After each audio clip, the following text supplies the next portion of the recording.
Ayer, domingo 1 de marzo de 2026, fue la apertura de sesiones del periodo ordinario en el Congreso de la Nación. Las aperturas de sesiones suelen dejar, más allá que sean gobiernos en curso, una clara radiografía de lo que es el perfil, el estilo de quien está gobernando. Y estuve recorriendo pasajes, honestamente no vi la apertura completa, no tuve ganas, no voy a buscar otro tipo de excusas, sí lo suficiente de recorrida de material, porque uno es periodista, entonces no puede decir no, a este no me gusta escucharlo y después opinar, cosa que hacen muchos y que hacían muchos en otros gobiernos también, ¿no? Esto de opino de algo que no he leído, de algo que no sé de qué se trata, sea a favor o en contra, porque eso también es otro fenómeno. Es decir, como es la persona que admiro, estuvo buenísimo lo que dijo. No lo escuchaste, pero estuvo buenísimo. Y también me opongo. Eso es el libro cerrado, pero uno más o menos ya en algunos personajes, como en este caso Javier Milei, no espera demasiadas sorpresas, o sí, pero no del agrado de uno, por lo menos, y de buena parte de los argentinos, pues no es tampoco que somos minoría quizás los que estamos en ese lugar.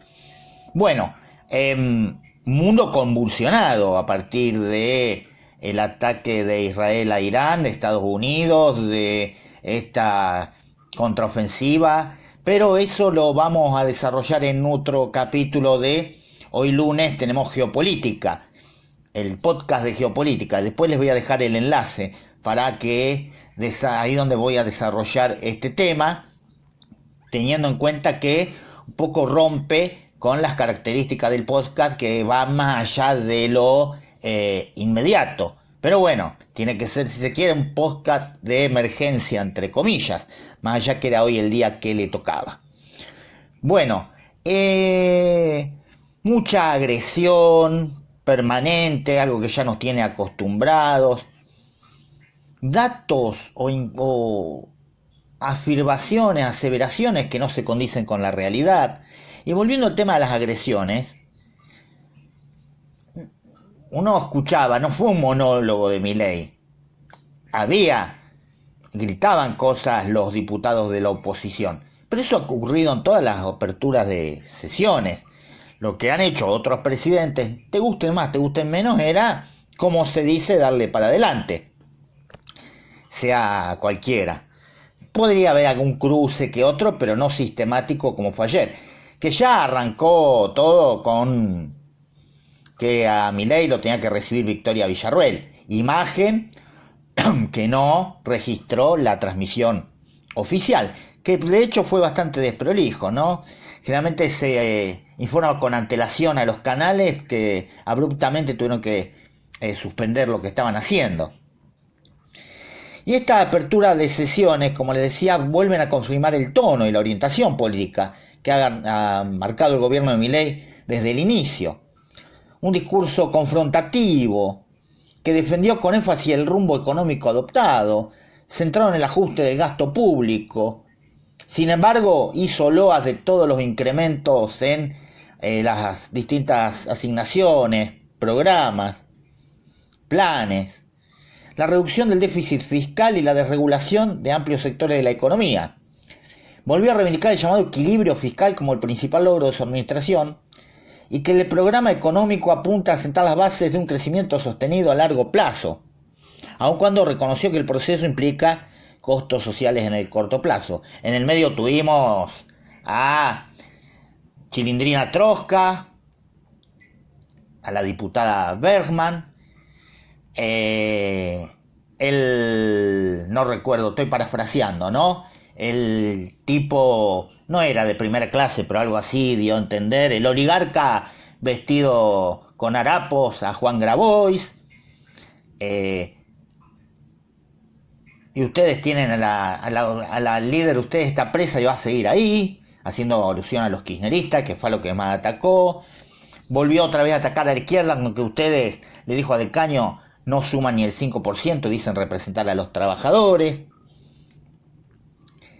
Bueno, y así toda una larga de serie de apuntar a distintos diputados que estaban allí.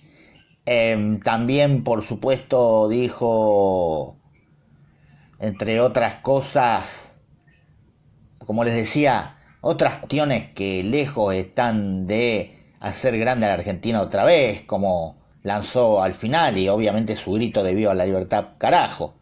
Hubo un fuerte componente político ideológico, reiteró su crítica a lo que denomina la casta, aunque tiene buena parte de la casta en su gabinete, rodeándolo, cuestionó con dureza al sector de la oposición, a los sindicatos, parte del aparato estatal. Al mismo tiempo volvió a plantear la necesidad de avanzar con reformas estructurales que, según su visión, permitirían modernizar el país. Cambios en el régimen laboral, las reformas impositivas y un proceso más profundo de apertura económica. Según él, no crece el desempleo, se incrementó la cantidad de personas que buscan trabajo. Otro eje del discurso fue la seguridad y el orden público, respaldando las políticas implementadas por su gobierno para reforzar la autoridad del Estado frente a las protestas, defendiendo el accionar de la fuerza de seguridad en los distintos episodios de los últimos tiempos. Ustedes vieron lo que fue la semana pasada, que nosotros estuvimos hablando acá. En ese marco insistió en la necesidad de endurecer algunas políticas vinculadas al delito, reformas legales que, según el oficialismo, mejorarían la respuesta del sistema judicial. En el medio, más insultos, más agresiones. El discurso también incluyó un balance político de sus primeros años. La reducción de la inflación. Hola, ¿dónde? Sí, obviamente, después de ese cimbronazo apenas asumió, por supuesto. Que aparte no es reducción de la inflación, porque significa un incremento, así sea el 1,5, el 2,4, casi el 3 como ahora, son incrementos. Puede desacelerarse por momentos, cosa que no está ocurriendo. Esos datos conviven en un contexto social complejo, porque hay caída de consumo, tanto que baja la inflación, el aumento del desempleo, que él dice que no, cierre de pymes, cierre de industrias, hasta kioscos hemos mencionado acá. Es decir, una tensión entre esta supuesta estabilización macroeconómica y las dificultades sociales, que no sé hasta cuándo se van a soportar. Por el momento hay que reconocer que hay un respaldo de alrededor del 40% todavía a este gobierno. Aún personas que uno escucha que dicen, sí, yo estoy mal, pero todavía confío. O simplemente por oposición a lo que estaba antes o que no quiero que vuelva. Como ocurre habitualmente en este tipo de actos institucionales, la apertura también dejó al descubierto el clima político. Esto lo estuvimos diciendo. Desde la oposición se cuestionó el tono del discurso y también cada manifestación que hacía Javier Milei. Fue una apertura que no marca solo el inicio formal del año, sino la radiografía, como decíamos, del momento. Un mensaje que con claro el gobierno está decidido a sostener su programa y su estilo confrontativo, mientras la Argentina está inmersa en fuertes debates sobre el rumbo del país, o al menos una parte, porque digamos la oposición está bastante tibia, sobre todo el peronismo dentro de lo que es su rosca, la izquierda que quizás con su, hay que reconocerlo, su fuerza quizás relativa, participa, pone la cara y uno le puede cuestionar muchísimas cosas. Yo siempre digo, soy crítico, estoy en una etapa de soy crítico, más allá de donde me posicione. No compro nada a libro cerrado. Los sindicatos, algunos son más combativos, otros viven de agachada permanente o ladrando simplemente. El gobierno logró también, hay que decirlo, que no lo estuvimos hablando, que se vote, digamos, ya la media sanción que faltaba para bajar la edad de imputabilidad de 16 a 14 años, que a velocidad récord se va a promulgar, como se promulgó en tiempo récord el acuerdo Mercosur-Unión Europea. Bueno, y cerca de la apertura de sesiones también ocurrió el arribo de Pablo Grillo por gestiones del Chiqui Tapia, nada menos. Y ahí salió Patricia Bullrich a decir que, bueno, lo que pasa que querían que sea alguien más afín ideológicamente al gobierno venezolano. Sin embargo, aparentemente el gobierno no habría movido un dedo, o no habría hecho lo suficiente. Pensaron que Estados Unidos iba a hacer algo, no sé, o algún otro país.